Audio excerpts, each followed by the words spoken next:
Today I'm going to show you the basics of typing in Pinyin on the Mac. Now, if you're a Windows user or a Linux user or a mobile phone user of iOS or Android or a tablet, most of these tricks will work for you. But for now, let it be stated, this is a Mac, as you may have already figured out.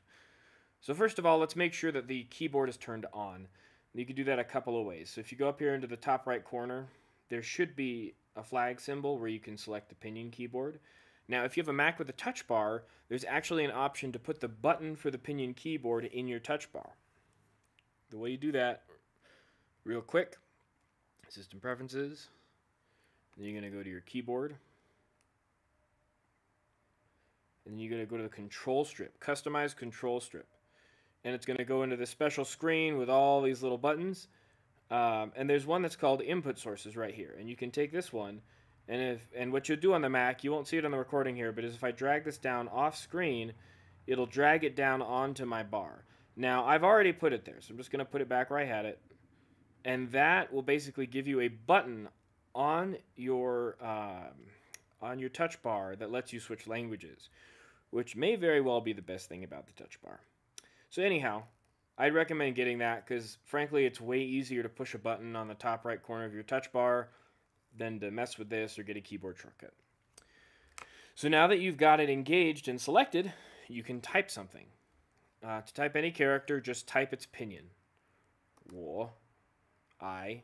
Use the number keys right above you to select what you want. So if I wanted wo, as in me, I can push number 1. And then it's going to give me the character. And if I type a whole sentence, I can do sure, number 1, May, number 1, Guo, number 1, Zhen. And I got lucky. I typed this sentence earlier today, so it already kind of knew what I wanted. Now that's a bit tedious. Can you do it faster? Yes, you can. Just type the whole sentence in at once. Look at that.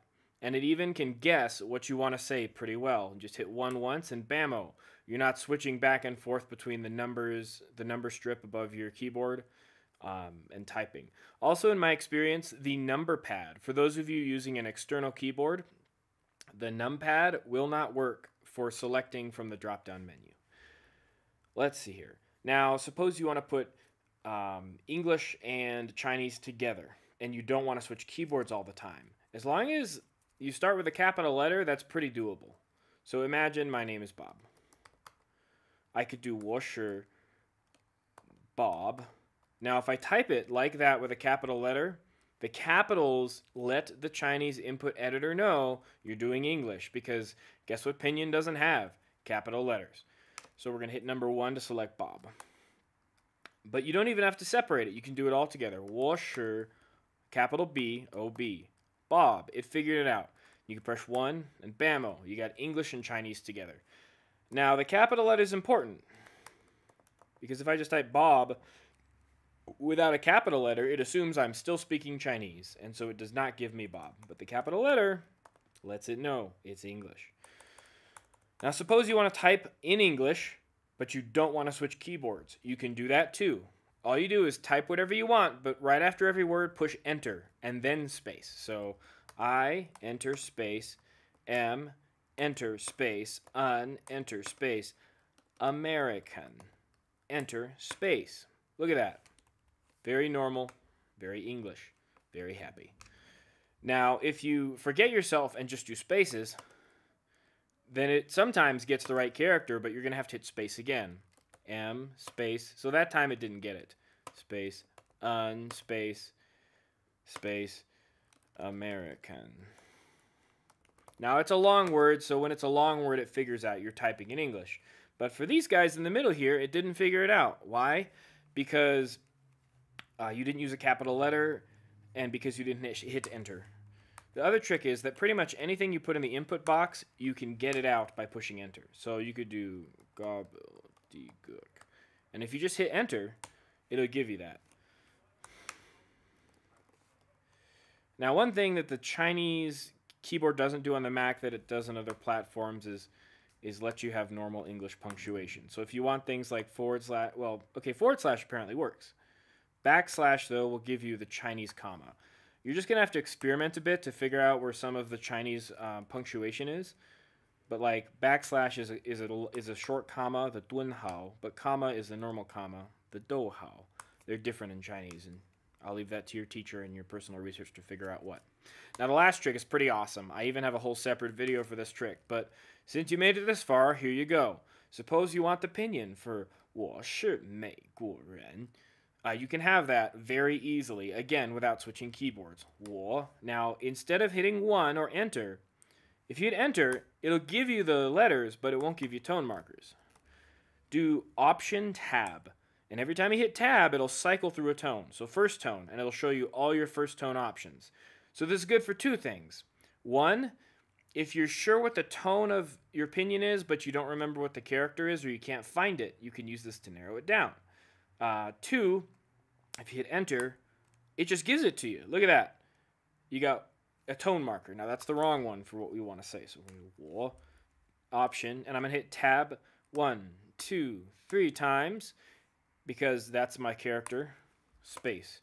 SHI. This is fourth tone, so option, tab, tab, tab, tab, enter. May, option, tab, tab, tab, enter. Cool. Now, option, tab, tab. So it popped up on second tone. So I also can, it's also a bonus to know for sure that guo is second tone. Enter. Ren. Tab, tab. Enter. Now this looks like a ransom note because the default font is, for whatever reason, really funky. But you can just pick a normal font and it stops looking like a ransom note.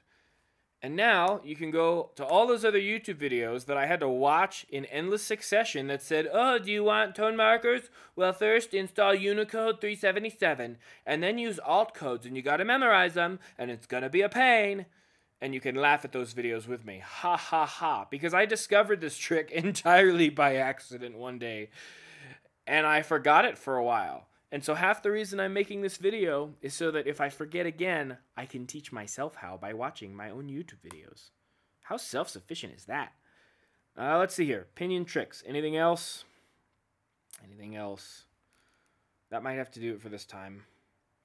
More or less, that is pinyin. Also, if you have a touch bar, the characters will show up as options on the touch bar, but it's just kind of a lot faster to use the number keys instead of looking down at your touch bar and then back up at your screen. So that is not quite the touch bar win that it could have been. Let's see here. And this works in any program. So you can do this in Microsoft Excel. You can do it in Notepad. You can do it wherever. Or suppose you do a common misstep that I do. Look at me editing videos on my channel. And you start typing and you realize it's still Chinese characters, you just hit enter, and it'll just give you the English. It'll drop the English right on out of there, and it'll take us to the wonderful world of YouTube. But yeah, so that's more or less the trick. And if I can find my way back to my word, we'll have a smooth ending. So thanks for joining us. This is Teacup Tips, and join us for the next one.